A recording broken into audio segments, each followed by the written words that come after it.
तो दोस्तों, हम फंडामेंटली स्ट्रॉन्ग शेयरों की बात इसलिए करते हैं क्योंकि अगर हम लॉन्ग टर्म में स्ट्रॉन्ग शेयरों की जो फंडामेंटली स्ट्रॉन्ग शेयर हैं, अगर उनकी बात करें तो उनके बिजनेस में स्टेबिलिटी और ग्रोथ बहुत अच्छी देखने को मिलती है। और जिनके बैलेंस शीट जिनकी कमज़ोर होती है, उसमें हम शॉर्ट टर्म में तेज़ी तो देख सकते हैं, लेकिन वो फ्यूचर में या लॉन्ग टर्म में वो अच्छा रिटर्न देख हमेशा ही एक लॉस करके ही देती है। अगर हम बैलेंस शीट में क्या देखना चाहिए या ये नहीं देखना चाहिए, तो सबसे पहले हम बैलेंस शीट में किसी भी कंपनी के बैलेंस शीट हो, उस बैलेंस शीट में सबसे पहले हम टॉप लाइन माने रेवेन्यू सेल्स ग्रोथ। अगर सेल्स ग्रोथ क्वार्टर और क्वार्टर और ईयर ऑन ईयर जो बढ़ रहा है, अगर उसका और सेल्स ग्रोथ और रेवेन्यू बढ़ने के साथ साथ अगर उसका नेट प्रॉफिट जो बॉटम लाइन है वो भी बढ़ रहा है, तो वो शेयर कम से कम, क्योंकि ऐसा बिजनेस होना चाहिए कि जो प्रॉफिट कमा रहा हो, और हम प्रॉफिटेबल बिजनेस में ही हमें इन्वेस्ट करना चाहिए। अगर फ्यूचर में, अगर लॉन्ग टर्म में करना हो, अगर फ्यूचर ऑप्शन करते हो तो ये चैनल आपके लिए नहीं है। अगर आपको लॉन्ग टर्म फंडामेंटली जितने भी स्ट्रॉन्ग शेयर हैं, अगर उसके बारे में एनालिसिस देखना है तो हमारे चैनल को सब्सक्राइब करें। और हमारे कोई ये शेयर कोई बाई सेल रिकमेंडेशन नहीं है। तो वीडियो शुरू करते हैं।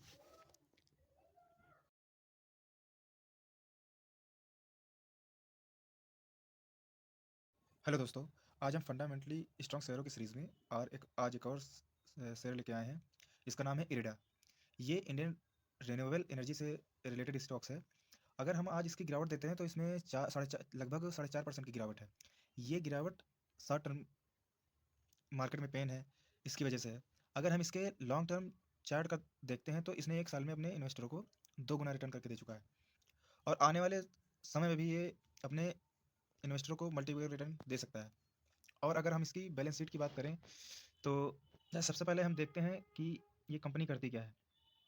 तो ये company fully owned by government, and अगर ये कंपनी के बिजनेस के बारे में बात करते हैं तो ये एक तरीके की एनबीएफसी है जो लोन प्रोवाइड करती है।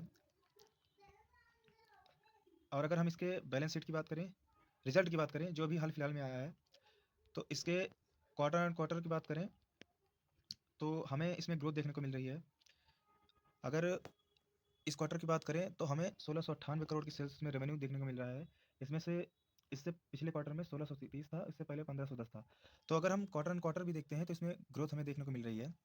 और अगर हम प्रॉफिट बिफोर टैक्स भी देखते हैं तो इस क्वार्टर में बढ़ के आया है। इससे पिछले क्वार्टर में 460 था, इससे पहले 476 था, और अब की बार हर क्वार्टर से बढ़ के आया है। और नेट प्रॉफिट की बात करें तो इस क्वार्टर में 425 है, इससे पिछले क्वार्टर में 388 था।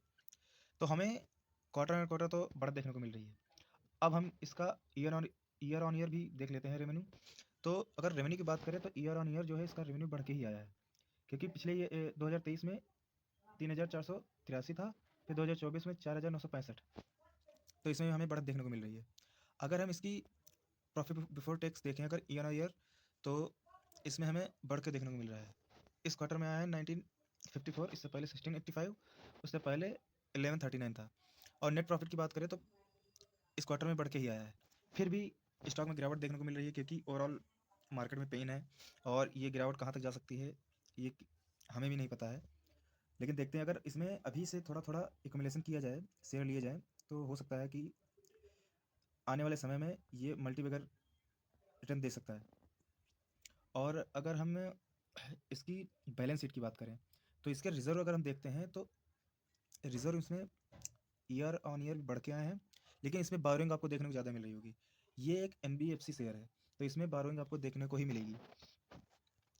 अगर हम शेयर होल्डिंग पैटर्न की बात करें तो प्रमोटर्स इसमें इंटैक्ट हैं, और एफ ने हाँ जरूर माल बेचा है, क्योंकि इस टाइम एफ हमारे इंडियन मार्केट में बेच के ज़्यादातर निकल रहे हैं, और डी ने भी इसमें माल बेच रखा है। तो दोस्तों यही था इसका एनालिसिस। तो हमें अगर इसके रिजल्ट और रेवेन्यू की बात करें तो इसमें हमें ग्रोथ देखने को मिल रही है, और इसकी बैलेंस शीट भी बहुत स्ट्रांग है। तो अगर हम इस स्टॉक के बारे में कोई कंक्लूजन निकालें तो ये आने वाले 4-5 सालों में अच्छा रिटर्न दे सकता है, 2 से 3 गुना हो सकता है। अगेन मैं बता दूं, ये कोई बाई और सेल रिकमेंडेशन नहीं है। सो थैंक यू दोस्तों, यही था